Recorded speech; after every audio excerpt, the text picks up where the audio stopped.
Welcome and নমস্কার সবাইকে আমার চ্যানেল জিপিরিয়াতে। আজকে শেয়ার করছি ইলিশ মাছের একটি সুস্বাদু রেসিপিটি হলো বেগুন দিয়ে ইলিশ মাছের পাতলা ঝোল। রেসিপিটি করতে যতটা সহজ, খেতেও সেরকম সুস্বাদু। তাহলে রান্নাটা শুরু করা যাক।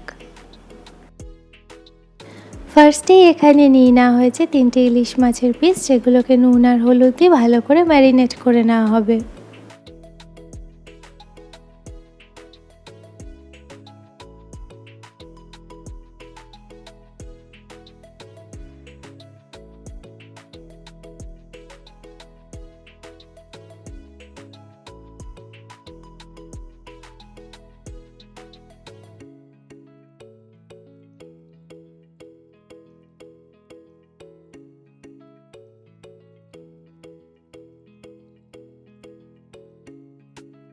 এর সাথে এখানে নিয়ে নেওয়া হয়েছে একটা সাদা বেগুন, যেটাকে এভাবে লম্বা করে 6 টুকরো করে নেওয়া হয়েছে। বেগুনের টুকরোগুলোকেও সামান্য নুন আর হলুদ দিয়ে ম্যারিনেট করে নেওয়া হলো।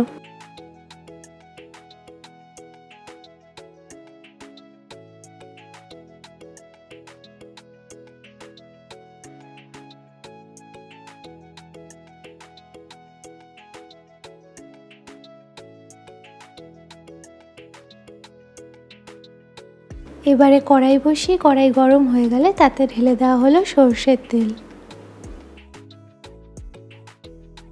তেল ভালোভাবে গরম হয়ে গেলে তাতে এক এক করে বেগুনের টুকরোগুলো দিয়ে ভালো করে ভেজে নিতে হবে।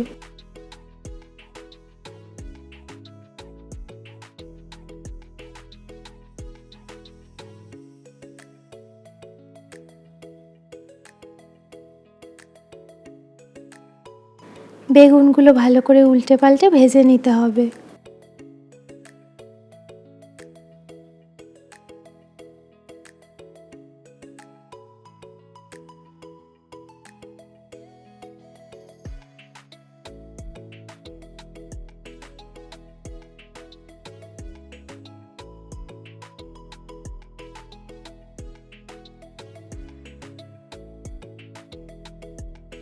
বেগুনগুলো ভালো করে ভাজা হয়ে গেলে এক এক করে তুলে নিয়ে একটা বাটিতে রেখে দেওয়া হলো। এবারে কড়াইয়ে থাকা ওই তেলটার মধ্যেই মাছের পিসগুলো এক এক করে দিয়ে ভেজে নিতে হবে। ইলিশ মাছ ভাজতে খুব বেশি সময় লাগে না এবং ইলিশ মাছ ভাজার সময় খুব কড়া করে ভাজার দরকারও হয় না। নিচের দিকটা হালকা ভাজা হয়ে গেলেই মাছগুলোকে উল্টে অপর পিঠটাও হালকা করে ভেজে নিতে হবে।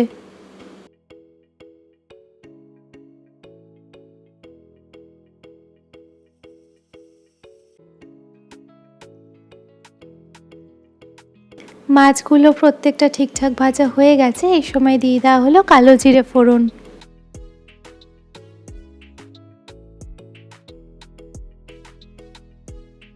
কালো জিরে ভালোভাবে ফোড়ন দেওয়া হয়ে গেলে এবারে দিয়ে দেওয়া হলো 3-4টে কাঁচা লঙ্কা।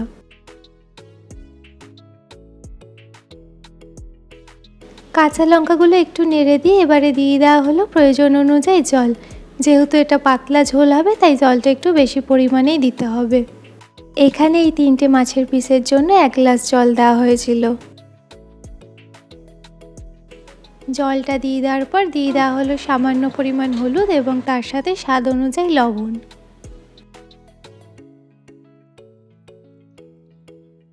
কড়াইটাকে ঢাকা চাপা দিয়ে 10 মিনিটের মতো অল্প আঁচে এবার বসিয়ে রাখতে হবে।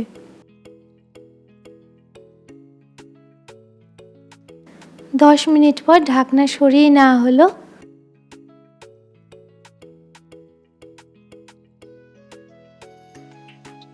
ঢাকনা সরিয়ে আগে থেকে ভেজে রাখা বেগুনগুলো এক এক করে ঝোলের মধ্যে ছেড়ে দেওয়া হলো।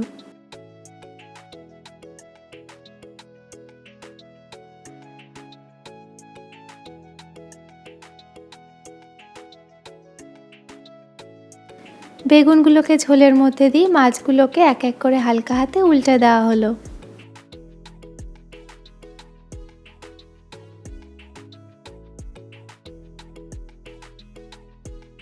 মাছগুলোকে উল্টে দেওয়ার পর কড়াইটাকে আবার ঢাকা চাপা দিয়ে 3 থেকে 4 মিনিটের জন্য গ্যাসের উপর মিডিয়াম ফ্লেমে বসিয়ে রাখতে হবে।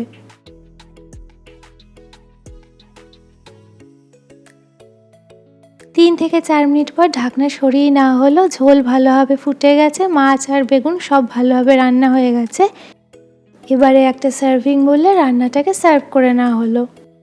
খুবই সহজভাবে তৈরি এইভাবে বেগুন দিয়ে ইলিশ মাছের ঝোলের রেসিপিটি আপনাদের সবাইকে করে দেখার অনুরোধ রইল। সহজ ও সুস্বাদু এই বেগুন ইলিশের পাতলা ঝোলের রেসিপিতে জমে উঠুক আপনাদের বর্ষাকাল।